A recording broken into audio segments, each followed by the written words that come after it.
When I was about 16 years old, and some of you have heard this maybe, I joined the FFA.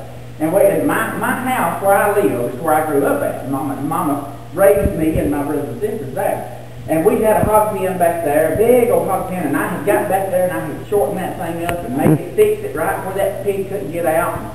The FFA driver come and he let that pig out and put it in the fence, and he drove off, and I was there by myself. So I stood there and looked at that pig, and that little pig running around. He wasn't about that long, about that top. He's running around in that thing, and so I started back to the house, and he said, "That's Gunner." And the more I walked, I thought, well, I'm just going to go on, because that's nothing to do for him. He'll be all right. So I kept walking, and the more I walked, the closer he got. And I turned around and looked, and there he was, right there, out. And I was by myself, so I looked at him and stepped toward him, and when I stepped toward him, he waited till I got as far as from here to that table right there, and he was gone. And so I run that pig, we run around that hog pen, left and right, and I ain't never been a pig.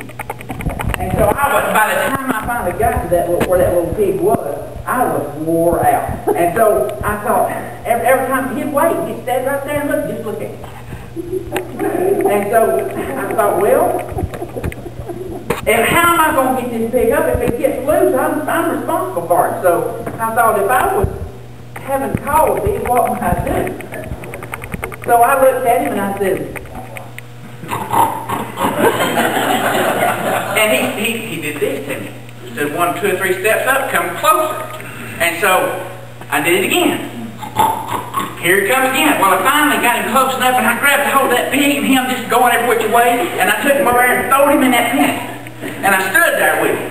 And I thought, I don't know where he got out at, because there wasn't a hole to be found. I'm telling you, there was not a hole to be found. So I stood there with him, and I thought, well, the only place he could have got out was right here. So I took a big rock and put it right there on where that thought maybe there could have been a hole, but there really wasn't one. And I started back to the house. Well, here comes Mama pulling up. And Mama's got her dress on, and if y'all know my mama, she is not a pig chaser. And so I started toward the house, and that pig said, and I kept walking. I thought, well, he's going to get out. And I got probably 20 feet turned around, and there it was again. And I thought, I can't chase this pig no more. And I looked, and Mama was getting groceries or something out of the back of the car, and I said, Mama! And she said, what is it? I said, you got to come help me get this pig up. And she said, I can't help you get no pig up. And I said, you have got to come. I am wore out. Have y'all ever run till you just feel hot coals of fire down your goose? I mean, I was not in any shape to run. So Mama, here comes Mama, and me and Mama was looking at that pig, and that pig was standing there looking at me. And I said, now Mama, I'm fixing to do something. Don't ask me no questions. But it works. And I reached down to that pig and I said, here he comes. Well, I said, and by the time I reached out to get him, there he was, he'd gone again. So here he went running, and me and Mama were running, chasing that pig, and we got back there on the back side of that hog pen.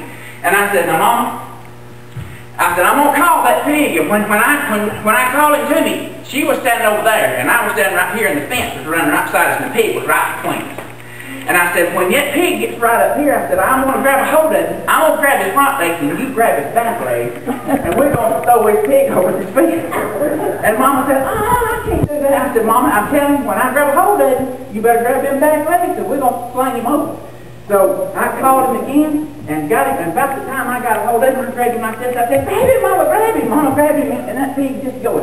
And I said, now, whenever I won't count to 3.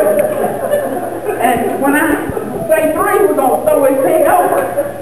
And Mama, she's holding over dear life. And I said, 1, 2, 3. And when I tell y'all people, we swung that pig. We didn't throw that pig over. We S-L-U-N-G swung that pig over that fence. And I run that pig in the building and locked him up. And he stayed there for about 3 weeks. But I want to tell y'all something. Now you know why the Lord told them Israelites not to eat him pork.